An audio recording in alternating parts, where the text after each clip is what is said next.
요한복음 4장 1절부터 6절 말씀인데요. 제가 PPT를 잘못 만들었네요. 네, 그냥 들어주십시오. 제가 읽겠습니다. 예수께서 제자를 삼고 세례를 베푸시는 것이 요한보다 많다 하는 말을 바리새인들이 들은 줄을 주께서 아신지라. 예수께서 친히 세례를 베푸신 것이 아니요 제자들이 베푼 것이라. 유대를 떠나사 다시 갈릴리로 가실새 사마리아를 통과하여야 하겠는지라. 사마리아에 있는 수가라 하는 동네에 이르시니 야곱이 그 아들 요셉에게 준 땅이 가깝고 거기 또 야곱의 우물이 있더라. 예수께서 길 가시다가 피곤하여 우물 곁에 그대로 앉으시니 때가 6시쯤 되었더라. 아멘. 예수를 따르는 사람들이 세례 요한을 따르는 사람들보다 많아지기 시작했습니다. 그는 흥하여야 하겠고 나는 쇠하여야 하리라 고한 세례 요한의 선언 그대로였습니다. 문제는 이것을 바리새인들이 들었던 것이었고 아직 영광의 때가 아니다라는 것을 알고 계셨던 예수님께서는 그 유대인들과의 불필요한 마찰을 원하지 않으셨습니다. 그래서 감행하신 일이 갈릴리로 돌아가시는 일이었습니다. 3절은 이렇게 말씀하죠. 유대를 떠나사 다시 갈릴리로 가실새 그랬습니다. 가실새라는 표현은 가실 때라는 말의 옛 표현입니다. 그러니까 유대를 떠나 갈릴리로 가실 때라는 것이 3절이고 4절에서는 사마리아를 통과하여야 하겠는지라 이렇게 되어 있습니다. 여러분, 사마리아를 통과하여야 하겠는지라라는 이 말씀이 어떻게 느껴지십니까? 유대를 떠나 갈릴리로 가려면 반드시 사마리아를 통과하여야 한다. 뭐 그런 느낌으로 느껴지지 않으십니까? 정말 그런 건지 지도를 통해서 한번 확인해 봤으면 좋겠습니다. 네, 지도를 보시죠. 한가운데 예루살렘이라고 나오고 그 밑에 이제 빨간색으로 유대 이렇게 돼 있죠. 유대에서 저 위에 갈릴리로 가려면 중간에 뭐가 껴 있어요? 사마리아가 껴 있죠. 그리고 오늘 예수님께서 들르셨던 이 수가성은 사마리아 땅의 거의 초입에 있는 곳이었습니다. 그러니까 과연 유대를 떠나서 갈릴리로 가려면 반드시 사마리아를 통과해야 했던 것처럼 보이지만 실제로 당대의 경건한 유대인들은 사마리아인들을 매우 혐오했기 때문에 요단강을 건너서 여기 예루살렘 옆에 보면은 요단강이 보이죠? 그 옆에 베레아라고 하는 곳이 있죠. 요 베레아로 건너가서 쭉 북쪽으로 올라간 다음에 갈릴리 땅으로 가는 이렇게 우회로를 많이 선택했습니다. 그래서 화급을 다투는 일이 아니면 웬만해서는 사마리아를 통과하지 않았다는 것이죠. 그러면 왜 이렇게 유대인들은 사마리아인들을 싫어했는가? 아주 뿌리 깊은 혐오의 정서가 쌓일 만한 일들을 피차에 많이 주고받았습니다. 오늘은 그 사마리아의 역사를 좀 살펴보는 것이 이 설교의 주요 내용이 되겠습니다. 기원전 722년 그러니까 예수님이 오시기 약 700년쯤 전에 무슨 일이 있었는가? 남과 북으로 나뉘어져 있었던 북왕국 이스라엘이 아수르, 우리가 역사책에서 배울 땐 아시리아라고 하는 왕국에 의해서 멸망합니다. 그 아수르의 왕에 의해서 북이스라엘의 수도가 함락되고 왕을 비롯한 정치, 군사, 종교, 그리고 경제 엘리트들은 다 아시리아로 잡혀갔습니다. 그리고 아주 평범한 사람들은 거기에 남겨두었죠. 그리고 나서 이 아시리아의 이주 정책은 다른 제국들의 이주 정책처럼 아주 악랄한 것이어서 그곳의 모든 문화와 이런 것들을 파괴하기 위해서 제국의 다른 지역에 살던 사람들을 강제로 그 지역으로 이주시켰습니다. 여러분, 소련에서 고려인들이 이주했던 역사를 아시죠? 강제 이주당했잖아요. 그래서 이 연해주에 있던 많은 조선 사람들이 지금은 중앙아시아 쪽으로 많이 가 있지 않습니까? 스탈린에 의해서 강제 이주가 되었는데 그런 일들이 이곳에도 이 아수르와 북이스라엘 왕국에서도 벌어졌다는 것입니다. 그래서 그 지역에 다른 제국의 다른 지역에서 온 이주민들이 오기 시작하면서 그들과의 종교가 섞이고 또 피가 섞이는 일들이 일어났습니다. 그 대목을 열왕기하 17장이 자세하게 묘사하고 있는데 여러분들 열왕기하 읽어보신 분들도 많지 않을 거예요. 그러니까 한번 우리가 그 곳을 찾아서 읽어보도록 하겠습니다.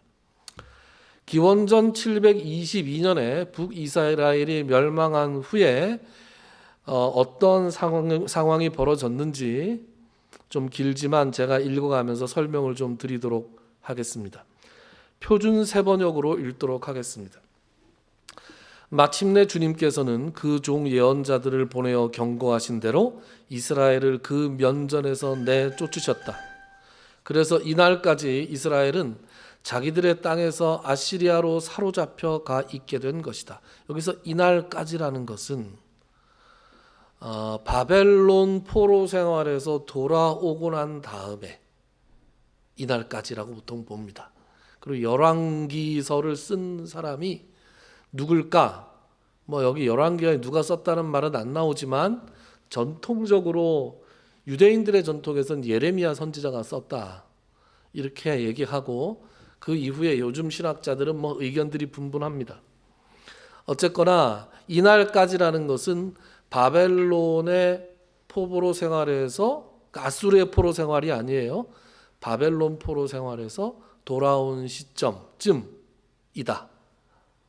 라고 생각하시면 되겠습니다. 24절 이스라엘 자손을 사마리아에서 쫓아낸 아시리아 왕은 바빌론과 구다와 아와와 하맛과 스발와임으로부터 사람들을 데려와서 이스라엘 자손을 대신하여 사마리아 성읍에 살게 하였다. 그러자 그들은 사마리아를 자기들의 소유로 삼았으며 이스라엘 성읍들 안에 정착하여 살았다. 그들은 그곳에 정착하면서 처음에는 주님을 경외하지 않았다. 그래서 주님께서는 여기서 주님이라고 되어 있는 부분은 여호와입니다. 본문에서 실제로 사나운 사자들을 그들 가운데 풀어놓으셔서 그들을 물어 죽이게 하셨다. 그러므로 그들이 아시리아 왕에게 이 사실을 알리면서 이렇게 말하였다. 임금님께서 우리를 사마리아로 이주시키셔서 이 성읍에서 살게 하셨습니다. 그렇지만 이리로 이주한 민족들은 이 지역의 신에 관한 관습을 모릅니다. 그래서 그 신이 우리들 가운데 사자를 보내어 우리들을 계속 물어 죽이게 하였습니다. 이것은 이 땅의 신에 대한 관습을 모르기 때문에 일어난 일인 줄 압니다. 그러니까 그들이 거기서 사자 때문에 살기가 굉장히 어려웠던 것은 여호와 하나님의 저주라고 그들이 판단했던 것이죠. 그래서 이어지는 27절에 이런 말씀이 나옵니다. 27절 그래서 아시리아 왕은 부하들에게 다음과 같은 지시를 하였다. 그곳에서 사로잡아온 제사장 한 명을 그곳으로 돌려보내어라. 그가 그곳에 살면서 그 지역의 신에 대한 관습을 새 이주민에게 가르치게 하여라. 그리하여 사마리아로부터 사로잡혀온 제사장 가운데 한 사람이 그리로 돌아가 베델에 살면서 주님을 경외하는 방법을 그들에게 가르쳤다. 재밌는 얘기죠.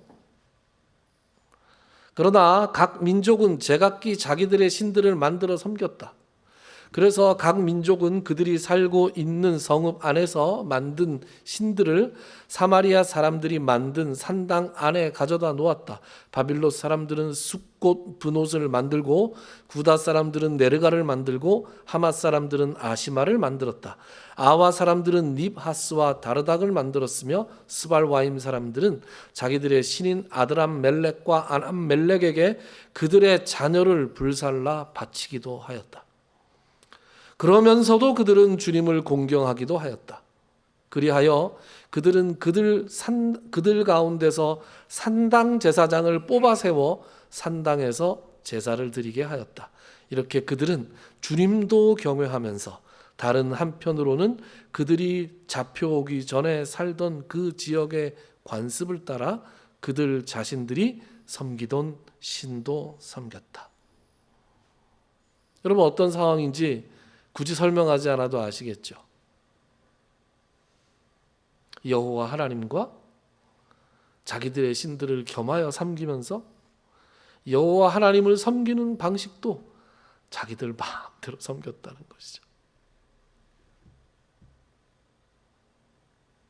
이게 지금 열왕기하 17장만 보면 이 일들이 이주민들에게만 해당되는 것처럼 보이지만 실제로 그 앞뒤 정황과 맥락을 볼 때 이 일들은 이주민들과 현지에 남아있던 잔류민들이 함께 벌였던 일이라고 볼 수 있겠습니다.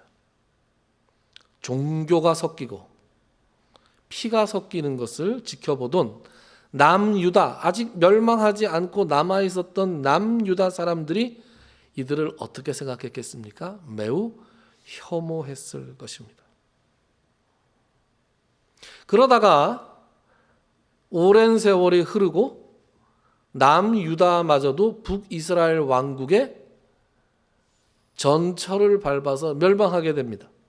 그것이 기원전 586년의 일이었습니다. 기원전 586년에 남유다가 바벨론이라고 하는 왕국에 의해서 제국에 의해서 멸망하는데 북왕국이 멸망한 지 136년 만에 멸망합니다. 길다면 길고 짧다면 짧은 세월이겠죠. 그리고 예루살렘이 이 바벨론 왕에 의해서 예루살렘이 함락되고 솔로몬의 성전이 파괴됩니다. 돌 하나 위에 돌 하나도 남지 않을 정도로 파괴됐습니다. 그리고 그 안에 있던 하나님께 바쳐졌던 모든 성소의 물건들은 다 바빌론으로 약탈되어 갔습니다. 그리고 70년 포로 생활이 시작됐습니다. 여러분, 70년 포로 생활을 하겠다라는 것은 예레미야 선지자를 통해서 하나님께서 누누이 말씀해 주셨던 것입니다. 경고해 주셨던 거예요. 그래서 실제로 예레미야서에 보면 이런 말씀들이 나옵니다. 예레미야 25장 11절 같이 읽어볼까요? 시작. 이 모든 땅이 폐허가 되어 놀랄 일이 될 것이며 이 민족들은 바벨론 왕을 섬기리니 70년이라. 계속 읽죠. 29장 10절. 여호와께서 이와 같이 말씀하시니라. 바벨론에서 70년이 차면 내가 너희를 돌보고 나의 선한 말을 너희에게 성취하여 너희를 이곳으로 돌아오게 하리라. 이렇게 70년 동안 바벨론에서 포로 생활을 할 것이고 그것이 맞춰지면 너희가 다시 이 땅으로 돌아올 것이다 라고 하나님께서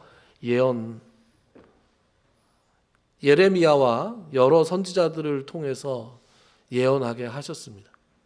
그리고 그 예언에 따라서 다니엘이 기도하는 장면도 다니엘서 9장 1절부터 3절까지에 나옵니다. 표준 세번역으로 읽어드릴게요. 메대 족속 아하수에로의 아들 다리우스가 바빌로니아 나라의 왕이 된 첫 해, 곧 그가 통치한 첫 해에 나 다니엘은 거룩한 책들을 공부하면서 주님께서 예레미야 예언자에게 하신 말씀, 곧 예루살렘이 70년 동안 황폐한 상태로 있을 것을 생각하여 보았다. 응답을 들으려고 나는 금식을 하면서 베옷을 걸치고 재를 깔고 앉아서 하나님께 기도를 드리면서 간구하였다. 그러니까 다니엘이 이 포로 생활의 이 종료, 이 끝날 포로 생활을 끝낼 것을 하나님께 깊이 간구하기 시작한 것이 바로 이 70년이 다 돼서, 정확하게 따져보면 66년쯤 되었을 때예요. 65년째 됐을 때. 그래서 과연 이 예언대로 그럼 70년 만에 이스라엘 백성들이 돌아왔느냐? 기원전 538년, 그러면 몇 년 후냐 하면 48년 만에 이 유다 포로의 귀환과 성전 재건이 시작됩니다. 페르시아 왕 고레스에 의해서 칙령이 내려져서 유다인들이 예루살렘으로 돌아가도록 허용이 되죠. 그때 사마리아인들, 거기에 남아서 있었던, 그죠? 북이스라엘의 멸망 때부터, 그러니까 거의 한 200년 정도죠. 거의 한 200여 년을 거기에 남아서 피도 섞이고 종교도 섞인 상태로 살아갔던 사마리아인들이, 유다인들이 남왕국 유다에서 포로로 잡혀갔던 그 사람들이 돌아와서 성전을 재건한다고 하니까 그 성전 재건에 우리도 동참하겠다는 의사를 밝힙니다. 그것이 어디에 나오느냐? 에스라서에 나옵니다. 에스라서 4장 1절부터 5절까지 이 표준 세번역을 보고 제가 읽어드릴게요. 유다와 베냐민의 대적은 사로잡혀 갔다가 돌아온 사람들이 주 이스라엘의 하나님의 성전을 짓고 있다는 말을 듣고서 그랬습니다. 여기에 유다와 베냐민의 대적은 이라고 표현되어 있는 이 사람들이 바로 사마리아 사람들입니다. 그럼 왜 대적이라 그랬느냐? 이것을 추후에 기록하는 시점에서 이미 원수가 돼 있었거든요. 그래서 대적이라고 표현되어 있고, 남쪽 유다 왕국은 유다 지파와 베냐민 지파로 이루어져 있던 왕국이었습니다. 그러니까 다시요, 2절부터 계속 읽겠습니다. 스룹바벨과 각 가문의 우두머리들에게 와서 말하였다. 아시리아 왕 에살 핫돈이 우리를 여기로 데려왔을 때부터 이제까지 우리도 당신들과 마찬가지로 당신들의 하나님을 섬기며 줄곧 제사를 드려왔으니 우리도 당신들과 함께 성전을 짓도록 하여 주시오. 그랬습니다. 그러니까 우리들도 끼워달라. 여러분, 순수한 마음이었을까요? 순수하지 않은 마음이었을까요? 저는 나름대로 순수한 마음이었을 거라고 짐작합니다. 그들이 다른 종교를 함께 믿고 있어서 그렇지, 요 성전을 재건하는데 동참하겠다라는 그것은 나름 순수한 거였다는 거죠. 전체적으로 잘못 믿고 있지만 그 부분은 진실성이 있었던 거예요. 저는 그렇게 생각합니다. 안 그렇게 생각하는 사람들도 있습니다. 그럴 때 이 포로 생활에서 돌아온 유다 사람들이 어떻게 했겠습니까? 거절했죠. 아주 단호하게 거절합니다. 3절, 스룹바벨과 예수아와 그 밖에 이스라엘 각 가문의 우두머리들이 그들에게 대답하였다. 당신들과는 관계가 없는 일이요. 주 우리의 하나님께 성전을 지어드리는 것은 우리가 할 일이요. 페르시아 왕 고레스가 우리에게 명령한 대로 주 이스라엘의 하나님의 성전을 짓는 것은 오로지 우리가 할 일이요. 왜 이렇게 대답했을까요? 그들에게는 뿌리 깊은 사마리아인들에 대한 혐오가 있었어요. 그러니까 이 거룩한 일에 너희들 따위와 같이 할 수 없다. 이렇게 배척한 거죠. 이게 또 나름대로 이해가 되는 것이, 왜 이해가 되느냐? 이들이 바벨론 포로 생활을 하는 동안 거듭해서 이들이 회개하고 반성했던 내용이 뭐예요? 우리가 하나님의 말씀대로 살지 않았다. 그래서 우리가 만약에 포로 생활에서 돌아가게 되면 그때부터는 우리가 정말 단 한 점의 하나님의 말씀도 귀하게 여기고 그대로 지키겠다. 그래서 에스라서, 느헤미야서에 보면 이 하나님의 말씀대로 살려고 심지어는 이방 여자와 결혼했던 사람들이 이방 여자인 아내와 그 여자가 낳은 이 자식들까지 다 내보냅니다. 서로 울고불고 하면서 내보냅니다. 그런 가슴 아픈 일도 있었어요.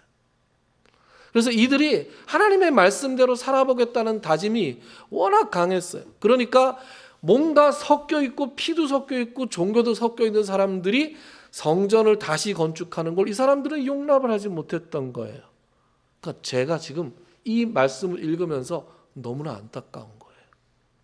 나름대로 이유가 있고 나름대로 순수성이 있는 거예요.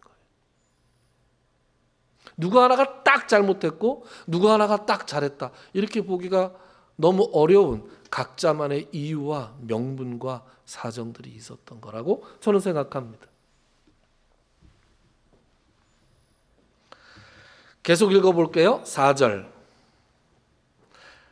5절을 같이 한번 읽어볼까요? 이제 좀 졸리는 것 같아요. 4절과 5절 같이 읽어봅시다. 시작. 이 말을 들은 그 땅 백성은 성전 짓는 일을 방해하여 유다 백성의 사기를 떨어뜨렸다. 그들은 고문관들을 매수하면서까지 성전을 짓지 못하게 하였다. 이러한 방해는 페르시아 왕 고레스가 다스리던 모든 기간뿐만 아니라 페르시아 왕 다리우스가 통치하던 때까지 이어졌다. 여러분, 이런 걸 뭐라 그래요? 요즘 젊은 애들이 흑화된다 그러죠. 좋은 마음으로 왔는데 같이 성전 재건을 합시다 그랬더니 우리는 너희들 따위와는 이걸 같이 할 수 없다. 한 칼에 딱 잘라버리니까 그들이 모욕감을 느꼈어요. 그리고 나서 그래? 그렇다면 우리가 삐뚤어질 테다. 그래서 온갖 수단과 방법을 가리지 않고 이 성전을 유다 사람들이 단독으로 짓는 것을 방해하기 시작했습니다. 이 지금 에스라 4장 1절부터 5절까지 우리가 읽은 이 대목이 말이에요. 어떤 시점이냐 하면 돌아오자마자 처음 2해 동안 이 에스라를 비롯한 느헤미야, 이 사람들이 스룹바벨 이런 사람들이 주도가 돼가지고 정말 열심히 성전에 기초를 놓습니다. 그래서 기초 공사가 다 마무리되었을 때쯤 지금 이런 도전이 온 거예요. 그래가지고 어떻게 됐겠습니까? 성전 공사가 중단됐습니다.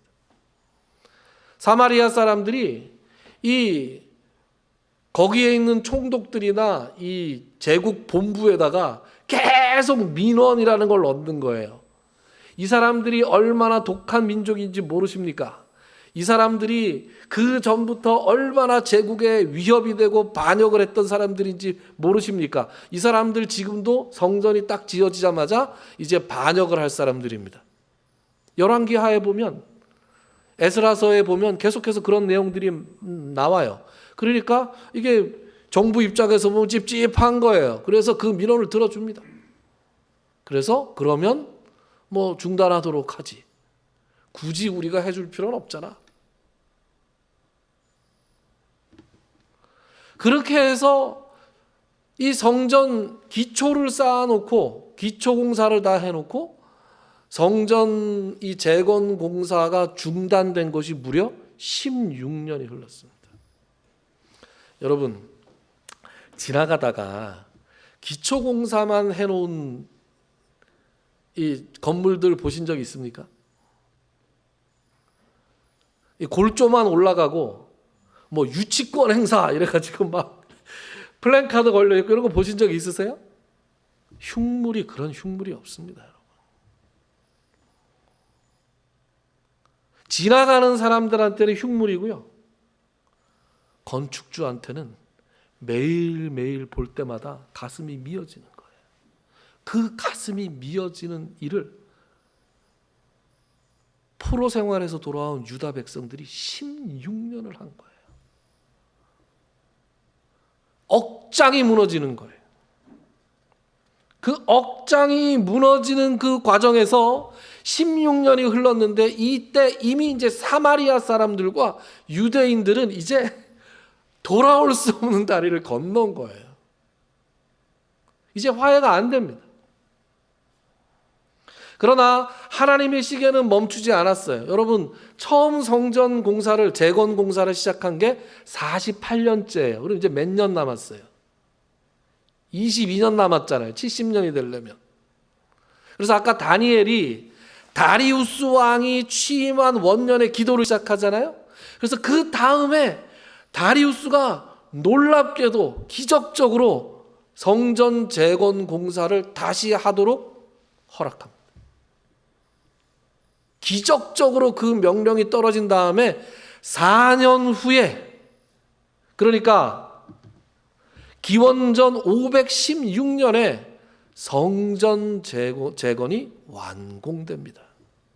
이걸 두 번째 성전, 스룹바벨의 성전이라고 우리가 알고 있습니다. 예수님 당시에 있었던 성전은 제3성전이에요.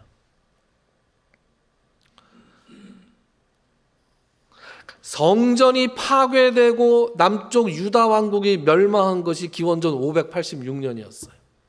스룹바벨의 성전이 완공된 것이 기원전 516년이에요. 몇 년 걸렸어요? 70년 걸렸습니다. 정확하게 예레미야 선지자가 예언한 대로 70년 만에 하나님의 백성들이 자기 자리에 돌아와서 하나님께 제사를 드릴 수 있는 그런 환경이 조성된 것입니다. 그래서 이 삐뚤어져서 흑화되었던 사마리아 사람들은 그럼 어떻게 됐느냐? 기원전 330년, 그러니까 한 100몇십 년이 지난 다음에 도저히 저 꼴을 우리가 두고 보지 못하겠다. 그래서 자기들만의 성전 건축을 합니다. 그게 그리심산 성전 건축을 하는, 그리심산에 성전을 건축하는데 이게 어디 있는 거냐? 오늘 우리 예수님께서 도착하신 수가성 근처에 그리심산이 있습니다. 거기에 자기들만의 성전을 독자적으로 건축했습니다. 그래서 이제 뭐 더 이상 남쪽과 북쪽, 사마리아인들과 유대인들이 이제 하나가 될 확률은 점점 더 없어지고 있는 거예요. 이제 완전히 종교가 분열됐습니다. 더군다나 이 그리심산에 만들었던 성전에다가 이 사마리아인들이 무슨 짓까지 했냐? 헬레니즘 문화의 영향을 받아서 그리스 신인 제우스 신 들어보신 적 있죠? 제우스 신에게 이 성전을 또 갖다 바칩니다.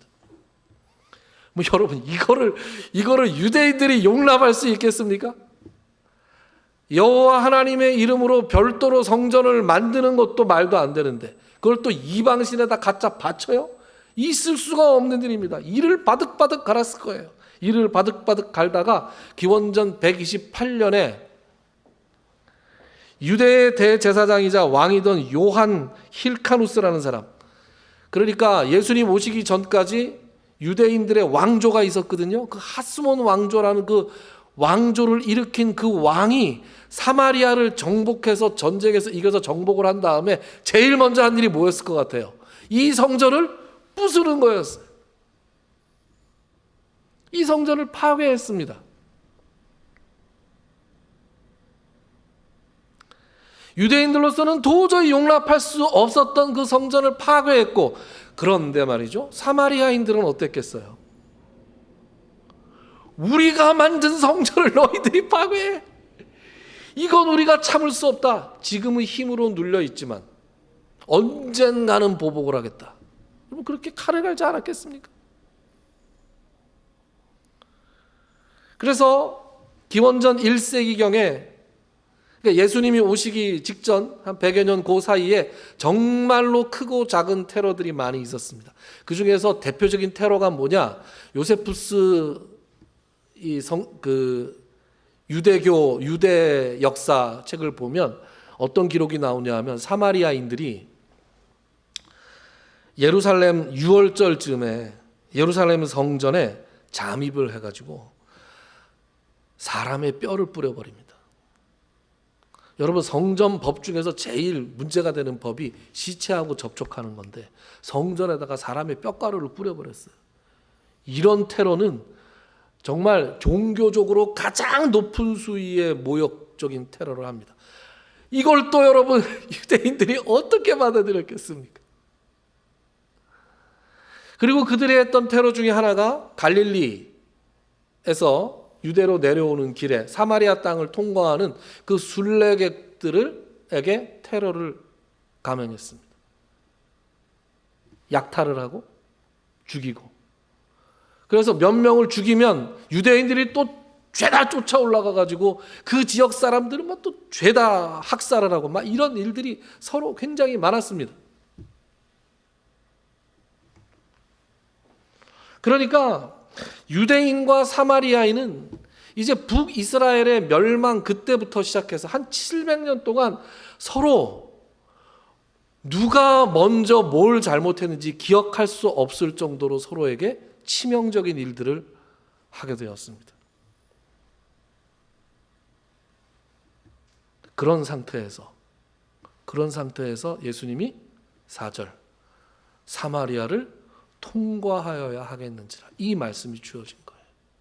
그런 상황 가운데에서 예수님께서 사마리아를 찾아가신 거예요. 예수님께 어떤 긴급 상황이 발생했다고 우리가 볼 수 없습니다. 그래서 반드시 사마리아를 통과해야 했다, 이 말을 액면 그대로 믿기가 어렵습니다.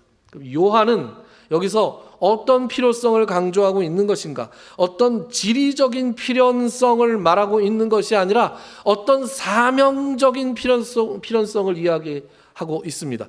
통과하여야 하겠는지라, 통과하지 않으면 안 될 예수님이 감당하셔야 할 하나님의 뜻이 지금 이 사마리아 방문에 존재하는 거예요.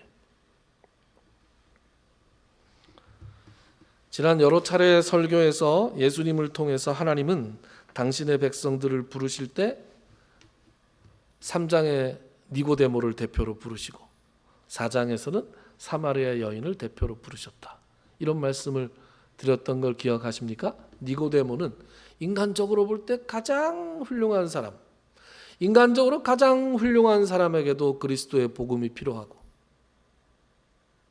인간적으로 가장 당시로서는 멸시받던 사마리아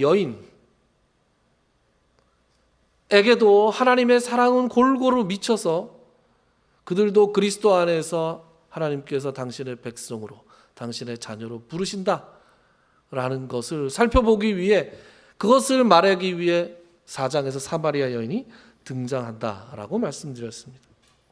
그러나 3장에서 니고데모를 부르시는 방식과 4장에서 사마리아 여인을 부르시는 방식에는 커다란 차이가 하나 있습니다.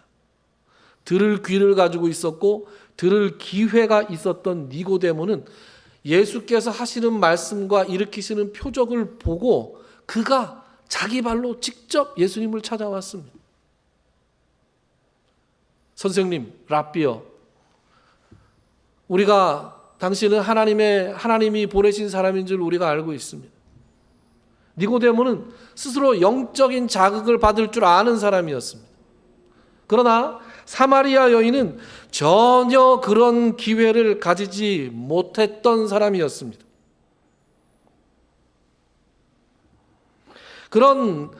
전혀 그런 기회를 가지지 못했던 사마리아 여인을 향해서 예수님이 취하셨던 방식은 복음을 들고 직접 찾아가시는 방식이었어요.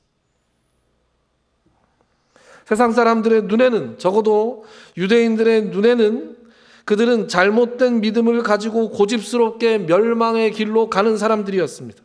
그들은 자기들만 멸망의 길로 걸어가는 것이 아니라 올바른 길로 가는 사람들을 미워하고 질투하고 방해하는 정말 같은 인간으로 봐주기 어려울 정도의 사람들이었어요. 어떤 유대인들도 사마리아 사람들을 불쌍하게 생각하거나 그들에게도 하나님의 은혜가 필요하다라고 생각하지 않았습니다. 사람들은 그들을 포기했습니다. 사람들은 그들을 배척했습니다. 사람들은 그들을 혐오했습니다. 그러나 하나님은 단 한 번도, 단 한순간도 그들을 포기하지도 배척하지도 혐오하지도 않으셨습니다. 온 세상 다 버려도 주 예수 안 버려라는 가사 기억하십니까? 여러분, 사도행전 1장 8절에서 주님은 승천하시기 직전에 제자들에게 이렇게 명령하세요. 오직 성령이 너희에게 임하시면 너희가 권능을 받고, 그 다음 뭐라 그래요? 예루살렘과 온 유대와 사마리아와 땅끝까지 이르러 내 증인이 되리라. 여러분, 여기에 사마리아라는 말이 구체적으로 명시되어 있다는 것이 얼마나 혁명적이고 얼마나 놀라운 것이라는 것을 이 700년간의 역사를 보면 우리가 알 수 있는 거예요. 사마리아, 이 네 글자를 예수님께서 못 박으셨다고요. 굳이 못 박으셨다고요. 여러분, 느낌이 오지 않습니까? 하나님의 안타까운 마음이 사마리아라는 네 글자에 너무나도 진하게 묻어 있는 것처럼 저는 느껴집니다. 무엇을 믿는 것이 제대로 믿는 것인지, 어떻게 예배를 드려야 하나님이 기뻐하시는 방식인지 그들은 알지 못했어요.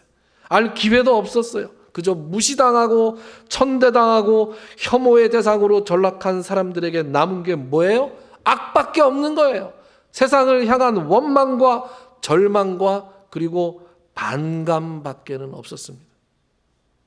그 절망과 반감으로 가득한 사람들에게 예수님은 친히 다가가셨습니다. 그분이 도착하신 곳은 사마리아 작은 성 수가였고, 거기서 우연히 만난 것처럼 보이는 한 여인에게 말을 건네시고 그 여인을 통해서 수가성 전체가 복음을 받아들이는 그런 역사를 일으키셨던 것이죠.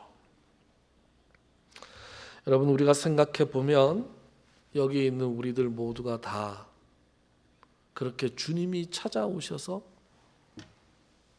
우리가 여기에 있는 사람들입니다. 내가 주님을 알지 못할 때, 내 뜻대로 살아갈 때, 심지어 십자가의 원수로 살아갈 때도 주님은 나를 사랑하셨고 나에게 다가와 주셨으며 나의 삶에 개입하셨습니다. 제 고등학교 동창 중에서 제일 잘된 친구가 있어요. 우리 석집사하고도 같은 동아리를 했던 저하고 그런 친구가 하나 있습니다. 제가 영국에 잠깐 공부하러 갔을 때 그 친구는 미국에서 공부를 마치고 열흘 후면은 이제 한국으로 돌아가는 그런 상황이었어요. 그때 서로 이메일을 주고받은 것이 있는데 저는 그 친구가 예수 믿을 줄 정말 몰랐습니다.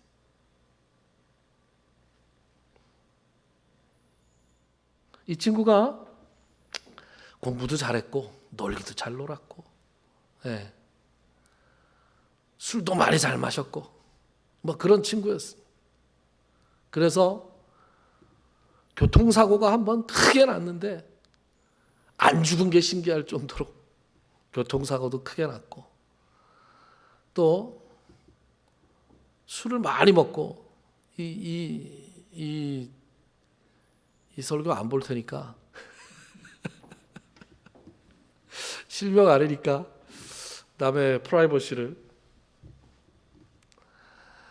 그리고 벤치에서 자는 바람에 이 젊은 친구가 입도 돌아가고 뭐 그랬던, 하여튼 참 뭐 다양한 아주 여러 가지 삶을 파란만장한 삶을 살았어요. 지금은 아주 훌륭한 사람이 돼 있습니다만, 그 친구가 저한테 2020년 5월 달에 보냈던 이메일이 생각이 나서 한번 뒤져봤어요. 그때 이 친구가 저한테 이렇게 이메일을 썼어요. 네가 원하던 학교에 입학해서 잘 적응하고 있다는 소식을 들으니 참 기뻐. 나는 사실 작년까지도 내가 그리스도인인지 확신이 없었어. 하나님께서 내 생명을 2번이나 구해주신 경험이 있었음에도 불구하고 하나님을 믿지 못했거든. 그런데 여기 있는 동안 하나님의 뜻과 그분께서 나와 함께 계시다는 것을 조금씩 느끼게 됐어. 제가 이 이메일을 받고 얼마나 기뻤는지 모릅니다. 워낙 그 친구하고 같이 놀기만 해서 그 친구한테 제가 이렇게 복음을 전할 수가 없었어요. 제가 복음을 전하면 야 너나 잘해라, 김홍규 너나 잘 믿으세요 이렇게 얘기할까 봐 가까운 친구들한테 뭐 전도를 할 수 없었어요. 뭐 캠퍼스에 모르는 사람한테는 사형리 가지고도 전도를 해봤고 막 별별 사람한테 전도를 해봤는데 제가 아주 친하게 지냈던 고등학교 동창들 제가 어떻게 살았는지 아는데 제가 어떻게 말씀을 전하겠어요. 그냥 기도만 했어요. 그 친구들이 다 예수입니다. 열심히 믿는 친구도 있고 좀 덜렁덜렁하는 친구도 있지만 어쨌든 교회라는 곳에 발을 들여놓고 있습니다. 하나님 앞에 얼마나 감사한지 몰라요. 여러분, 하나님께서 우리를 찾아오시는 거예요. 내가 하나님을 찾는 게 아닙니다. 내가 하나님을 알지 못했을 때 하나님이 이미 나를 사랑하셨어요. 이미 나와 함께 계셨고 내가 의식하든 의식하지 못하든 간에 나와 함께 하시며 필요할 때는 하나님께서 내 삶에 개입하셨어요. 그땐 몰랐죠. 지나고 나서 하나님을 알고 나서 그때 보면 이 친구처럼 하나님께서 그때 나를 살려주셨구나. 2번이나 내 목숨을 건져주셨구나. 하나님 감사합니다 하는 고백이 나오는 겁니다. 내가 하나님을 알지 못할 때, 하나님을 부정할 때, 심지어 십자가의 원수로 살아가고 있었을 때조차 하나님은 나와 함께 하셨다는 사실, 그렇게 하나님은 우리를 먼저 찾아오시는 분이라는 사실을 믿으시기 바랍니다. 그러면 이제 나같이 형편없는 인간, 나같이 도저히 하나님의 사랑을 받을 자격이 없는 인간을 위해서 그 모진 고난을 다 감수하셨구나 라는 감사가 지난 고난 주간에 나왔어야 하는 거예요. 그 감사가 있을 때, 그 은혜에 감격하는 마음이 있을 때 오늘 우리의 부활주일은 누구보다도 기쁜 부활주일이 되지 않을까 그렇게 생각합니다. 기도합시다.